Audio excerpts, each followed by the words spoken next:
Assalamualaikum warahmatullahi wabarakatuh. Selamat datang di podcast yang sederhana ini, direkam hanya menggunakan handset. Dan pastinya juga membahas tentang berbagai hal di kesunyian, di keheningan, dan di kesendirian pada malam hari ini. Bersama aku yang bukan siapa-siapa, hanya manusia biasa yang banyak salah kata, banyak minusnya, tetapi ingin mencoba mengurangi minusnya. Oke, tujuan dari podcast ini tak lain tak bukan hanyalah untuk membagi sebuah kebaikan, beberapa kebaikan yang udah aku dapatkan ataupun aku pelajari. Artinya aku akan membagikanlah sedikit pengetahuan yang kupunya kepada orang-orang yang mendengar ini. Wah, kenapa harus dibagikan padahal ilmunya juga sedikit, pengetahuannya juga sedikit?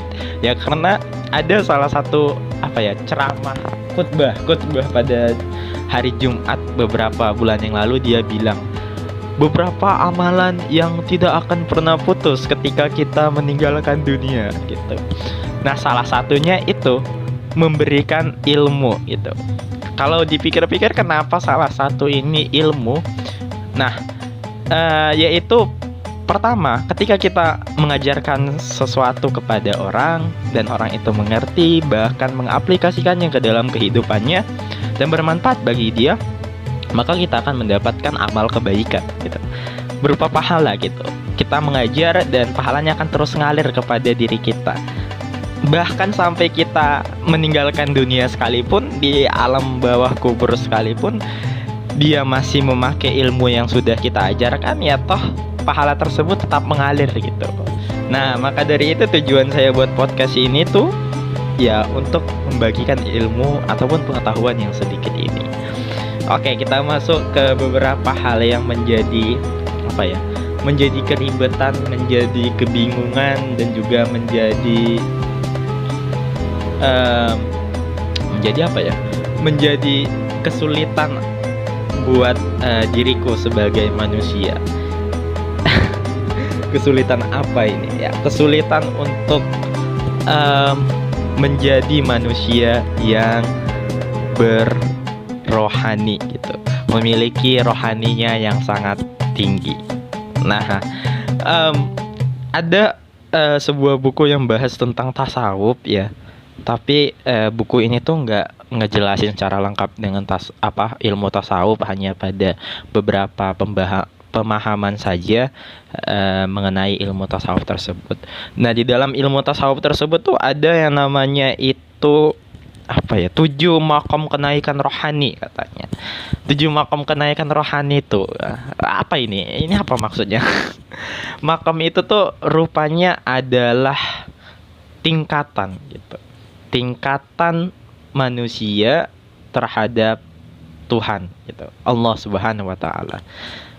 Nah, kalau kita pikir-pikir, manusia itu bertingkat-tingkat ya. Artinya bertingkat-tingkat itu tuh statusnya mungkin lah gitu.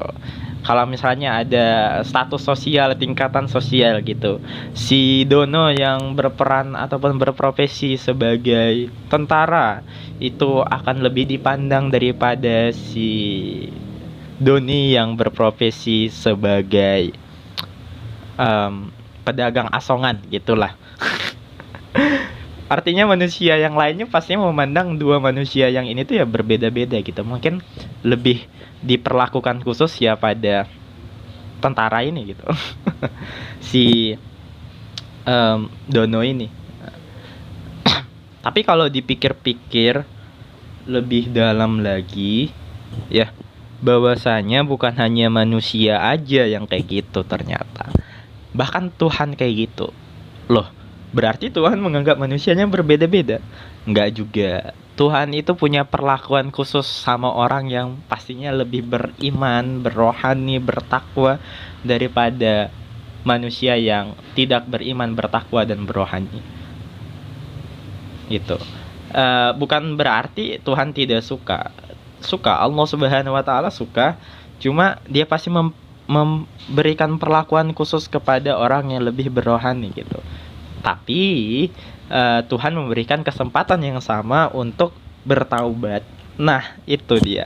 7 makam em, 7 makam kenaikan rohani ini salah satunya itu adalah makam tobat ya. Selain makam tobat sebenarnya ada banyak lagi makam ya, makam tawakal, ada juga makam pakir, ada juga makam wira ya. Ada 7 makam lah gitu. 7 makam itu ya kayak makam taubat itu satu, makam wara, makam juhud tiga, makam pakir empat, makam sabar lima, makam tawakal, dan terakhir itu makam ridho. Nah, yang aku bahas ini tuh cuma makamnya taubat ya, karena taubat dulu gitu. Sebelum ke makamnya, sebenarnya tujuan dari 7 tingkatan manusia terhadap Allah Subhanahu Wa Taala itu tujuannya sebenarnya apa gitu? Tujuannya satu, untuk membersihkan hati kita dan tidak ada ikatan dengan dunia. Wah, ini makin dalam lagi nih. Artinya kita tidak bisa melakukan hal-hal di dunia ini sementara kita hidup di dunia ini. Bagaimana pula kita tidak punya ikatan? Ya, ini ada suatu hal yang sangat menarik ya. Misalnya contohnya aja ketika si Dono itu ingin mendapatkan apa ya, mendapatkan perempuan yang indah gitu, yang cantik hati, akal, dan juga pikirannya. Tapi karena dia belajar tasawuf tuh, dia jadi nggak mau gitu, karena katanya nggak boleh ada ikatan dunia gitu. Kalau aku nikah sama perempuan yang cantik akal, hati, dan pikirannya, aku punya ikatan dong sama dia gitu, punya hubungan dong gitu. Dia harus diputus gitu. Nggak juga ya, nggak gitu juga konsepnya, nggak gitu. Tapi konsepnya tuh lebih ke hati gitu, hati gitu. Loh, ketika kita mencintai seseorang ya pastinya kita pakai hati.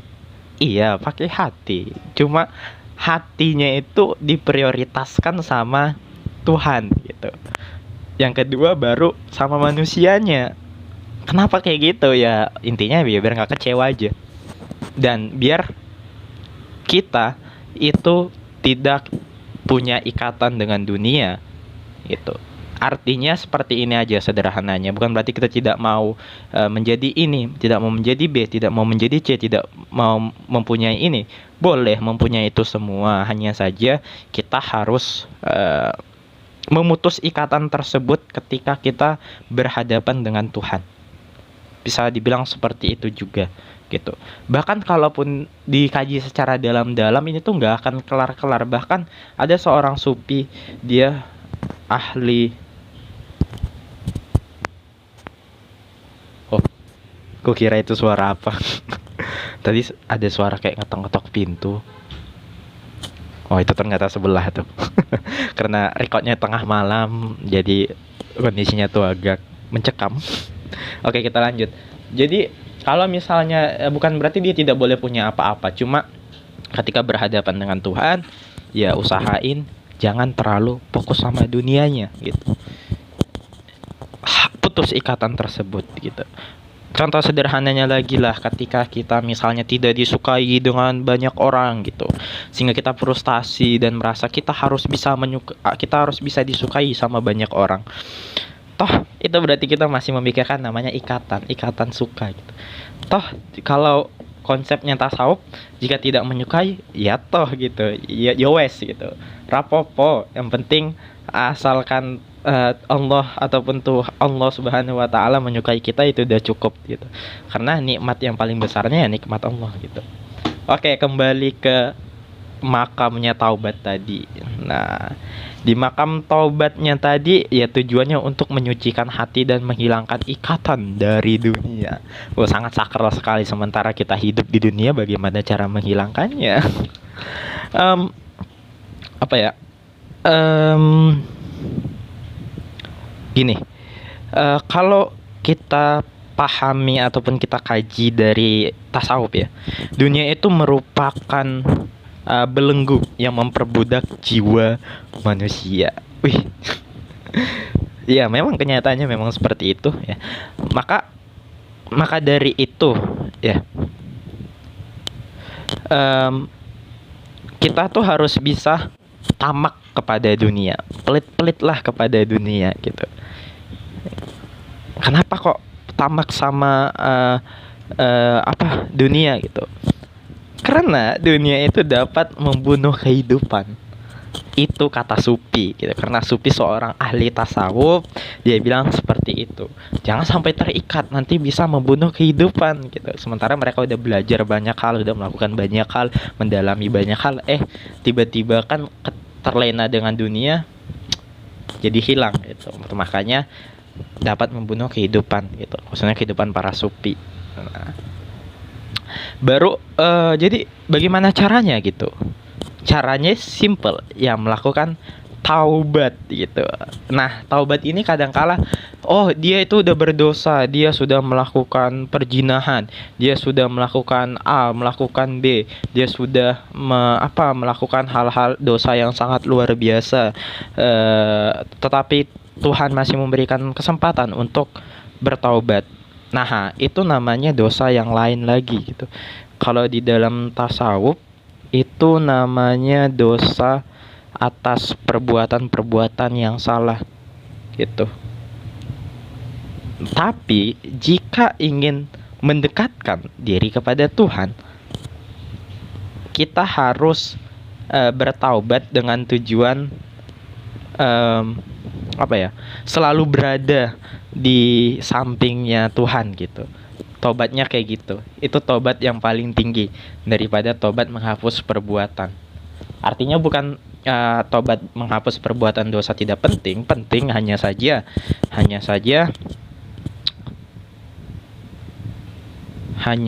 dia itu hanya saja lebih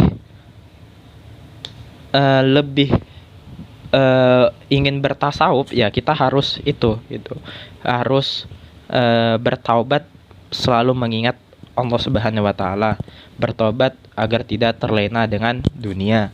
Nah, ada dalam bahasa tasawufnya, saya lupa juga tasawufnya itu apa bilangnya.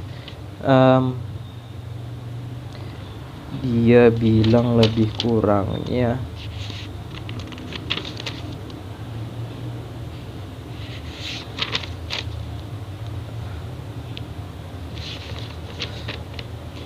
aku terlalu jauh nih, aku harus buka buku dulu.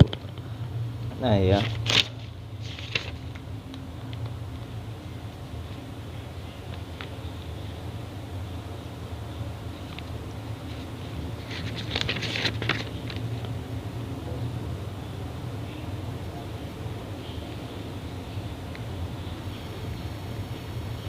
nah namanya itu taubat dari ghaflah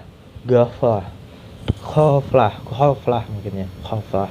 Ghaflah itu artinya kesempurnaan tobat menurut tasawuf ya, adalah apabila telah tercapai maqam ya, kita itu harus mentaubati diri kita terhadap kesadaran keberadaan dirinya dan kesadaran akan taubatnya itu sendiri. Dalam hal ini Hujuwiri mengatakan sebagai berikut: orang yang bertaubat adalah pencinta Tuhan. Pencinta Tuhan adalah selalu ingat pada Tuhan. Maka ingat pada Tuhan berarti salah bila masih ingat akan dosanya. Karena ingat akan dosa itu adalah tabir penyekat antara Tuhan dengan pengingat Tuhan. Kesadaran akan keberadaan dirinya itu termasuk dosa, bahkan dosa yang paling besar dari segala dosa-dosa. Melupakan dosa dengan demikian harus melupakan keberadaan dirinya. Nah, itu namanya tobat ghaflah ya. Itu tobatnya tasawuf gitu. Harus selalu merasa dekat dengan Tuhan, berada dengan di sampingnya Tuhan gitu. Itu tobatnya tobat dosa yang mematikan gitu. Dosa yang mematikan itu terlena dengan dunia, tidak berada di sisi Tuhan gitu. Seakan-akan Tuhan gak ada gitu. Jadi dia hidup ya seenaknya aja.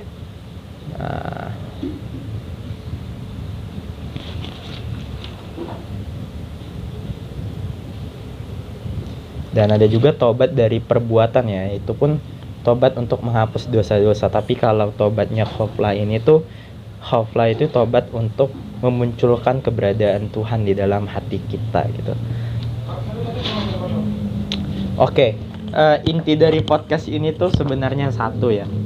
Ada cerita seorang sufi, dia bertaubat berdosa, terus melakukan siklus itu sebelum dia bertobat yang terakhir gitu. Artinya dari sini kita perlu ketahui bahwasanya sufi aja itu yang ahli tasawuf, yang dia sudah dekat dengan Tuhan, masih melakukan dosa gitu. Apalagi manusia biasa yang tidak ada background tasawufnya, tidak ada background sufinya, melakukan dosa sekali toh sudah tidak percaya, sudah menyerah, tidak mau taubat gitu atas dosa-dosanya. Maka dari itu, untuk bisa menjadi manusia yang merasa hatinya selalu dekat dengan Allah Subhanahu wa taala, maka Allah Subhanahu wa taala itu ya memberikan kesempatan yang sama kepada manusia gitu. Jangankan hanya pada sufi yang sudah melakukan 30 kali dosa, bahkan pada manusia yang tidak ada background tasawuf, tidak ada background sufinya, masih bisa diberikan kesempatan. Apalagi sufi yang udah mencintai Tuhan, sangat mencintai, masih bisa lakuin dosa. Itu artinya seperti itulah gitu kiranya. Artinya ketika kita bertasawuf ya, itu pasti ada rasa cinta. Kita sudah memberikan rasa cinta kita. Rasa cinta kita dibuktikan kita tidak mengingat dosa-dosa lagi karena kita sudah tidak melakukan dosa-dosa lagi. Pencinta Tuhan pastinya selalu ingat pada Tuhan. Itu makanya harus ada keberadaan Tuhan dimanapun dia berada. Tapi jika dia ingat Tuhan tapi masih ingat dosa, itu perlu dipertanyakan. Oke, sekian podcast di pertengahan malam yang sangat sederhana ini. Semoga cerita-cerita ataupun ilmu yang sangat sedikit ini bisa menjadikan amal kebaikan buat saya pastinya dan buat orang-orang yang mendengarkan ini. Amin, amin ya rabbal alamin. Akhiri dengan Allahumma fil aqwa min thoriq. Wassalamualaikum warahmatullahi wabarakatuh dan selamat tidur lelap.